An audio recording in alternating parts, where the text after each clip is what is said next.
Bonjour, je m'appelle Hugues Pouget, je suis le champion de France des desserts 2003. J'ai travaillé dans les très belles maisons parisiennes et depuis 2010, j'ai créé la pâtisserie Hugo et Victor au 40 boulevard Raspail.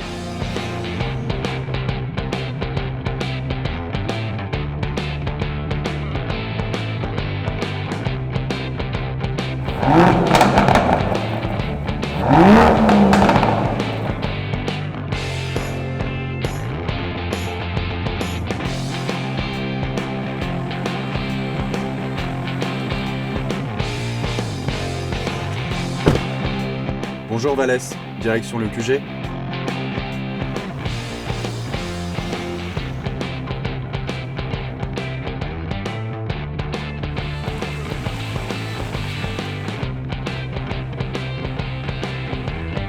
Valès, Supercar Taste.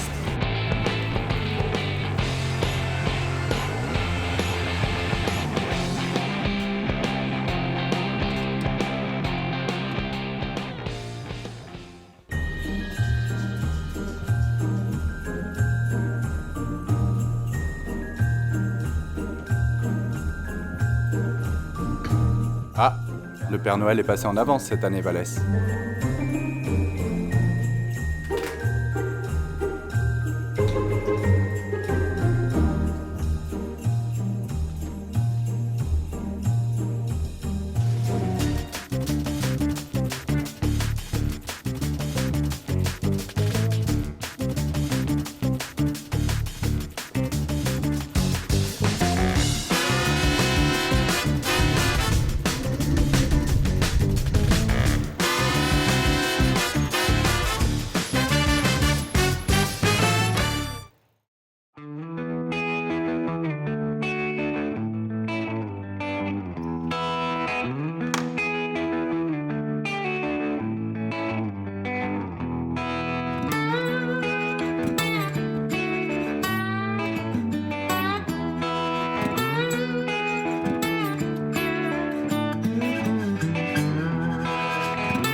Quel traîneau! Bonjour! Alors là, je suis sûr qu'on va livrer plus vite les chocolats et les gâteaux avec ça. Hein. Ah, c'est très très beau. Hein. Un jouet pour adultes. Bah, c'est joli, hein, c'est inspirant. Bah, c'est à la fois très simple, sobre, élégant. C'est vraiment ouais, la classe en anglaise. Ah, bah, ça va bien coller avec la bûche qu'on est en train de préparer. À la fois classique, c'est une voiture classique, hein, il n'y a pas plus classique qu'Aston Martin. C'est un joli cadeau de Noël, je te remercie. Et c'est un beau traîneau aussi. J'ai encore 2-3 bricoles à finir. On doit charger les paquets, on se prend un café et après on part à l'atelier.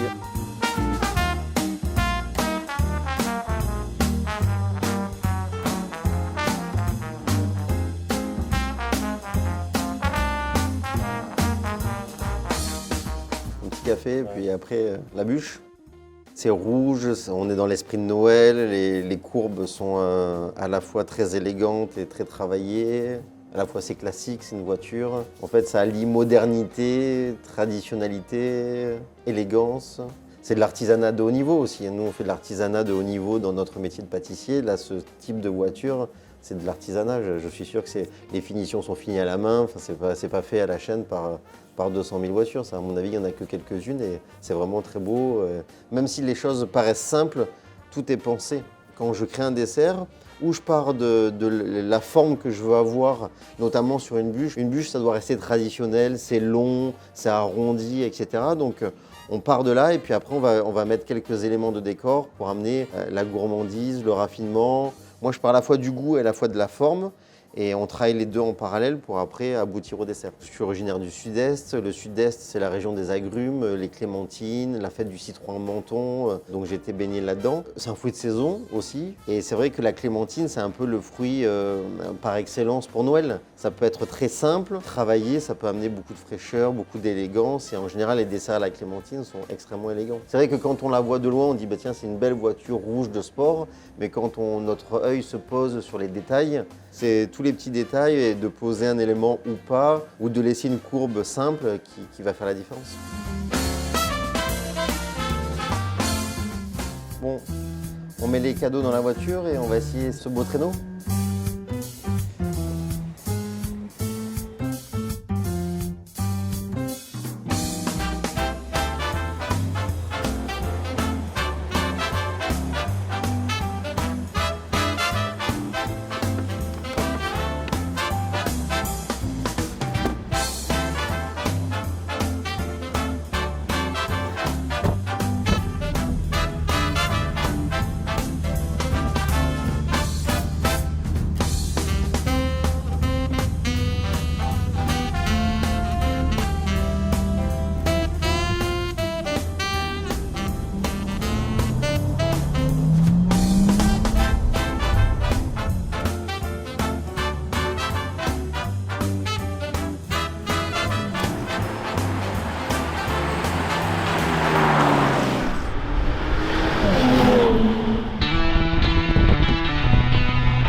L'inspiration, quand on crée un gâteau, un dessert ou a fortiori là, une bûche là, sur le sujet qui nous intéresse, en fait tout nous inspire. C'est à la fois le plaisir à être dans la voiture, c'est à la fois le design de la voiture, c'est à la fois la délicatesse des traits. Parce que quand on voit cette très belle Aston Martin, elle est à la fois extrêmement simple dans ses traits. Quand on regarde de beaucoup plus près, il y a beaucoup de complexité, il y a beaucoup de recherche et il y a beaucoup d'élégance. Derrière cette simplicité, je suis certain qu'il y a beaucoup de travail et en fait, c'est un peu la même chose dans mon travail de pâtissier. Pour arriver à une très grande simplicité, on se pose beaucoup de questions, on fait beaucoup de recherches et c'est un peu pareil. Et que ce soit sur l'extérieur de la voiture ou sur l'intérieur de la voiture, il y a à la fois une grande pureté qui cache une multitude de détails et c'est ça qui est intéressant. Dans nos métiers de bouche, je pense, souvent on dit les choses les plus simples sont les plus compliquées à faire. Et je pense que c'est pareil, les ingénieurs qui ont développé cette voiture et les designers, je pense qu'ils ont le même raisonnement de pureté d'une très belle voiture anglaise de sport avec des lignes bien racées et à la fois beaucoup de savoir-faire derrière et beaucoup de recherche. Malheureusement, je n'ai pas de coup de crayon, je n'ai pas de talent de dessinateur, je ne pars pas du dessin. On va travailler en parallèle la forme, le goût, les textures. Et on va partir évidemment des ingrédients. Donc en fait on fait ce travail et j'imagine quand on conçoit une voiture c'est pareil. Il va y avoir l'aspect extérieur de la voiture et l'aspect intérieur de la voiture et je pense que les différents ingénieurs qui vont travailler sur la voiture, ils vont travailler à la fois chacun de leur côté et à la fois ils vont travailler en concert pour qu'à la fin la voiture, que ce soit sous le capot et à l'extérieur, il y a une certaine harmonie et en pâtisserie, c'est pareil. Quand on voit un gâteau, il faut que l'œil s'amuse, il faut que ça soit joli. Et à la fois, quand on va déguster, il faut que ça soit bon, élégant, surprenant. Et c'est un peu pareil dans une voiture. Là, quand on appuie là, sur la voiture, je suis rarement monté dans ce type de voiture et c'est très impressionnant les sensations qu'on a à tous les niveaux.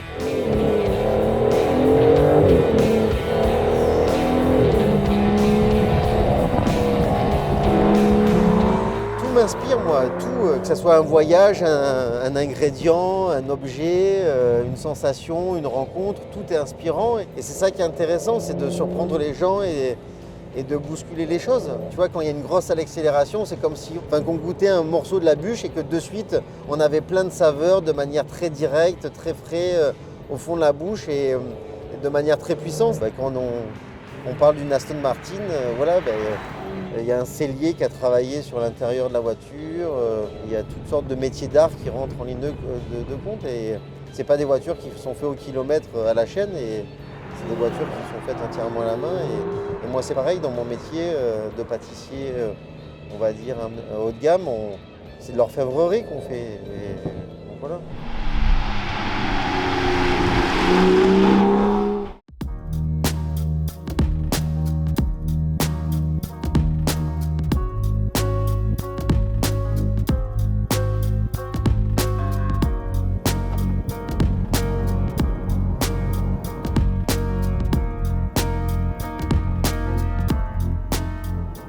C'est agréable. Je fais quand même gaffe parce qu'il y a beaucoup de virages. Déjà c'est très confortable en voiture et on sent quand même toute la puissance qu'il y a qu'il y a pas loin. C'est vraiment très impressionnant. Là on sent le moteur, là. C'est limité à 50. Bon. On va faire gaffe quand même. Ah ouais. Quand on appuie ça avance. Il n'y a pas de problème.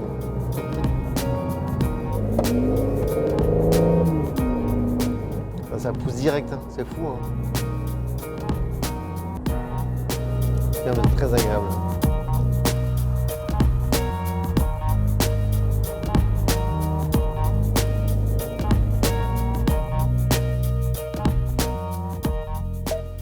Après cette belle journée de conduite, on garde notre joli traîneau et on va déguster la bûche et je te montre comment on la réalise.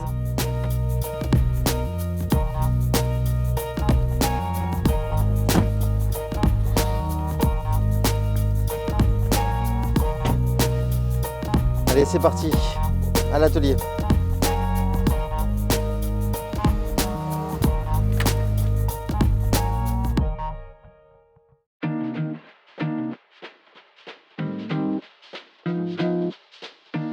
On va réaliser le crémeux à la clémentine qui va être la base de la mousse clémentine pour enrober la bûche. Donc là, j'ai du jus de clémentine que je mélange avec du sucre semoule. Donc je le mets à ce moment-là pour que le sucre se dissout bien dans le jus. Là, je vais mettre les œufs qu'on a préalablement chinoisés, un petit peu battus pour être sûr qu'il n'y ait pas de coquilles, etc. Je vais remuer de manière régulière et je ne vais pas m'arrêter pour que ça devienne crémeux et que ça n'accroche pas. Et j'ai à côté mon beurre et ma gélatine pour verser dessus. Alors le beurre va amener le côté gras, rond de la mousse. La gélatine va servir à ce que la mousse tienne. C'est à la fois pour tenir la mousse et à la fois pour l'onctuosité de la mousse. Moi, chez moi, je ne fais pas de fruits rouges l'hiver et je suis scrupuleusement les saisons. Et je dis même mieux que ça, je suis le marché. Quand il y a des cerises, les cerises, elles sont bien pendant 3 semaines. Les mirabelles, c'est 3 semaines. Les figues, c'est 1 mois. Les pommes, c'est maintenant. C'est pas au mois de mars. Après, chacun fait comme il entend. C'est vrai qu'aujourd'hui, il y a des fraises toute l'année qui sont produites en Belgique, en Espagne. Les framboises, elles peuvent venir du Pérou. Bon, moi, ça me fait pas rêver, quoi. Des framboises qui viennent du Pérou. Mon crémeux est prêt. Il bout, ça veut dire que c'est prêt. Donc ça, vous avez vu, ça s'est bien émulsionné, un peu comme un sabayon. Donc je vais verser mon sabayon sucré sur mon beurre et ma gélatine. Là, je vais bien mélanger. C'est important d'avoir le beurre un peu dur parce que je veux que mon beurre il se mélange de suite. Et là, on va laisser ça sur le rebord du plan de travail, redescendre en température. L'idée, c'est de faire un mélange pour la mousse. On va voir la crème est montée au frigo. On va avoir une crème froide à 4-5 degrés. Et je vais laisser refroidir ça entre 25 et 30 degrés. Et en fait, quand je vais mélanger les deux, j'aurai la bonne texture pour faire ma mousse et qu'elle prenne bien la forme de la bûche. J'ai réalisé le biscuit, on l'a coupé à la bonne taille. Et en fait, on a ce cadre qui va me permettre de faire l'insert de la bûche. Pour réaliser la marmelade de la clémentine, j'ai pris des clémentines entières, évidemment bio, non traitées, etc., que j'ai bien nettoyées. Et en fait, on les a mélangées avec un petit peu de sucre et de pectine de pomme. Et donc, on a concassé les clémentines entières pour faire des gros bouts de clémentine et on les a mis dans une casserole avec de l'eau, du sucre et à la fin un tout petit peu de pectine pour avoir ce côté un peu gélifié pour pas être dans la surcuisson de la clémentine. Là, il y a un mélange en dégustation à la fois un petit peu d'amertume puisqu'il y a la peau de la clémentine, mais aussi de fraîcheur avec les huiles essentielles qu'il peut y avoir enfermées dans la peau. Comme c'est toute la clémentine, il y a aussi la pulpe de la clémentine qui va donner le côté juteux. Voilà, et on a assaisonné à peine avec une gousse de vanille qui amène un petit peu d'élégance. Seconde étape, j'ai mon crémeux. Donc le crémeux clémentine, c'est fait comme un crémeux citron, de la tarte citron. Donc j'ai cuit mon jus de clémentine avec du sucre et des œufs et je verse sur du beurre. Et comme vous pouvez le voir, on a mis beaucoup de clémentine. Et là, je vais verser mon crémeux. Et là, le crémeux, donc première étape, on a de l'amertume avec la peau, on a de la fraîcheur, on a l'huile essentielle. Et là, on va amener de la rondeur, de la gourmandise, parce qu'il y a du beurre, il y a du gras, il y a des œufs. Donc ça va être le côté très crème à gâteau, la crème, le côté comfort food, comme on dirait en anglais. Donc là, cette étape, je vais la mettre en cellule de refroidissement pour vraiment saisir le crémeux, pour avoir quelque chose de très rectiligne. Et au dernier moment, je vais couler ce jus en gelée. Donc ça, c'est du jus mais fait à la centrifugeuse. C'est pas du jus fait au presse-agrumes. Le jus à la centrifugeuse, ça veut dire qu'on a tout passé, la clémentine dans la centrifugeuse, et on a l'huile essentielle, on a la pulpe, on a tout. Et là, on a vraiment l'impression d'être vous croquez dans une clémentine à plein dents. Voilà, là, je vais mettre donc ma gelée sur le crémeux. En fait, moi, mes créations, je les pense vraiment d'une année sur l'autre. Et en fait, l'année passée, j'ai pris pour faire mes essais, j'ai acheté des clémentines, j'ai fait mon jus, mon crémeux, mes choses, j'ai tout mis de côté. Et après, je fais les essais au printemps. Mais c'est vrai que cette année, je vais écrire mes recettes et mes idées entre maintenant et début janvier. Donc j'ai un carnet, je note toutes mes idées, puis je vois ce qui se passe en boutique aussi, je vois si les gens ils ont aimé, ils n'ont pas aimé, etc. Peut-être que la bûche clémentine ça va être un best-seller et que l'année prochaine on va dire surtout on la garde. Notre insert qu'on a refroidi, qui est froid, qui est ferme, on va pouvoir l'insérer dans la mousse. Donc on le décadre, on va couper en deux l'insert. Pour faire une jolie mousse et garder une bonne texture, on va mettre un tout petit peu de chantilly. En fait, c'est une chantilly qui est pas sucrée, donc c'est une crème montée. Et vous avez vu, on a une texture, c'est monté mais souple, pour pas casser ce côté mousseux de manière très délicate. Je vais mélanger en plusieurs fois. Et en fait, le fait d'avoir des températures contrôlées, c'est très important. Donc j'ai ma crème montée qui doit être entre 4 et 6 degrés puisqu'elle était au frigo. Et j'ai mon crémeux qui était à 20 degrés. Parce que si je mets le crémeux trop chaud, je vais casser la structure de ma mousse. Et si je l'ai trop froid, ça va se coller de suite avec la gélatine. Donc c'est pour ça qu'il faut vraiment faire attention aux températures. J'ai mon moule à bûche, ce qu'on appelle une gouttière. C'est en plastique. Je vais mettre un peu de mousse. Hop. Là, je vais prendre mon insert. Et là, l'insert, je vais le mettre dans ce sens-là. Hop. Tac. Voilà, à peine. Et en fait, comme j'ai une bonne texture, il va épouser la mousse tout seul. Il y a un mot que j'aime beaucoup, c'est endogénéiser le travail. C'est-à-dire que c'est se servir de son expérience pour, si on fait des bêtises, pas renouveler les bêtises. Et s'il y a un truc qui marche, de s'en servir et de capitaliser dessus, quoi. J'ai commencé à faire des gâteaux, j'avais 14 ans, j'ai 44 ans. Ça fait 30 ans que je fais des gâteaux. On gagne un peu de temps avec l'expérience. Donc ça, c'est un biscuit qui va être le fond du gâteau. C'est un biscuit et sur lequel on a mis des amandes bâtonnées et des amandes pour amener du croquant, de la mâche, mais qu'on a à peine toasté. Et on va mettre ce crumble qu'on a fait pour amener vraiment de la mâche, de la gourmandise. Et on fait de là, tac.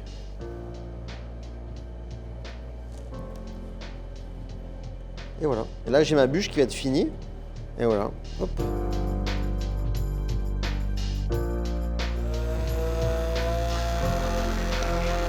On va faire le glaçage de la bûche. C'est l'avant-dernière étape avant de la décorer. Donc le glaçage de la bûche, c'est vraiment pour la rendre brillante, qu'elle soit vraiment comme lustrée. C'est un peu une recette qui m'est propre, c'est à base de chocolat blanc et il n'y a pas de colorant. Et on a mis de la poudre de curcuma, de la poudre de carotte pour vraiment avoir un joli orangé, pour se rapprocher de la peau de la clémentine de manière naturelle. Pour glacer la bûche, qu'est-ce qu'il faut faire? Il faut avoir une bûche très très froide qu'on a mis au congélateur quelques minutes. Et après, j'ai mon glaçage qui est un petit peu tiède et qui va venir recouvrir la bûche entièrement pour qu'elle soit glacée. Je vais la glacer de manière assez vite parce qu'en fait, je peux faire qu'une seule fois le geste. Bon, sinon, ça va faire des à-coups et des traces.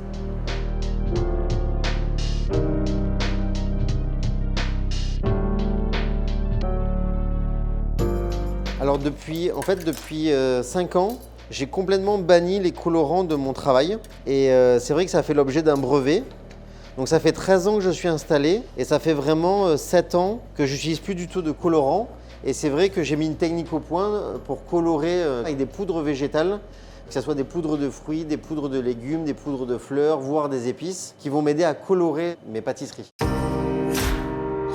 Donc là, on va mettre la marque, on va mettre tous les petits détails. J'ai ces rectangles en chocolat, donc qui sont colorés avec des poudres végétales, mais ça donne quasiment pas de goût. Et en fait, ça s'appelle des embouts, donc ça va venir terminer la bûche pour venir l'encadrer. Au centre, j'ai préparé cette meringue comme une guirlande de meringue qu'on va poser sur la bûche et qui va venir décorer, qui va venir amener du croquant à la bûche. Et en fait, je vais utiliser la clémentine confite parce que c'est gourmand, on est dans la gourmandise.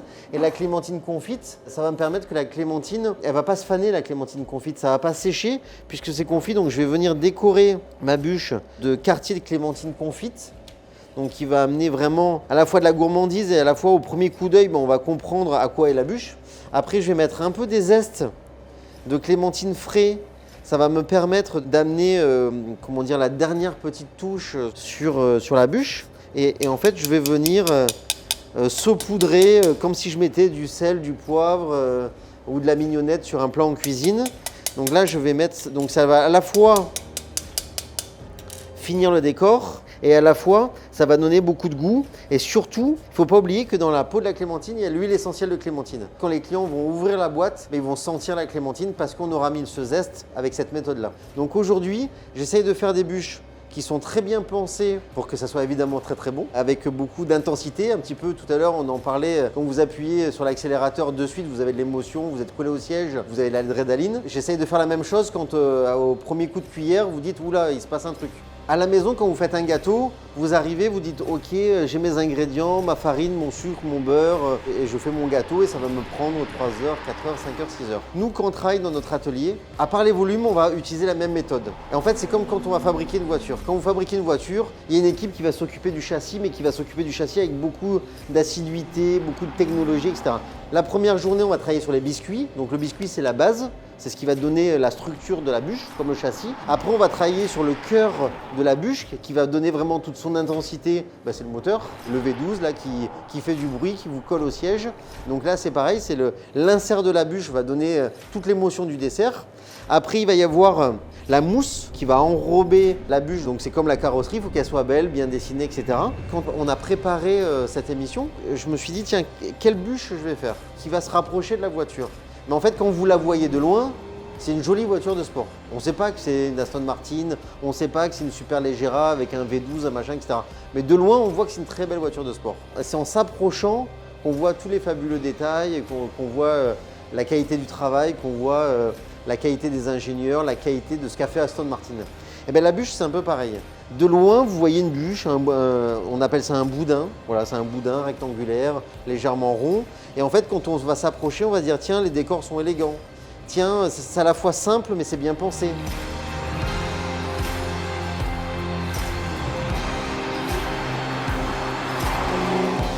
La dernière étape, la signature.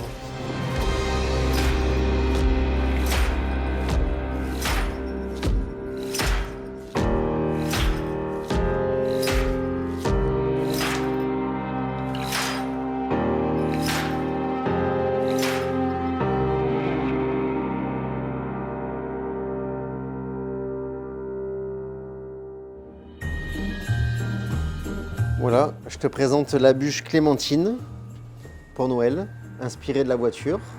Donc cette fabuleuse journée qu'on a passée ensemble à conduire cette supercar. D'ailleurs, merci beaucoup.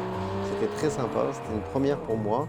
Ça m'a inspiré cette bûche à la Clémentine, à la fois élégante, acide, fraîche, un petit peu comme la voiture, avec cette acidité, ce peps, cette nervosité.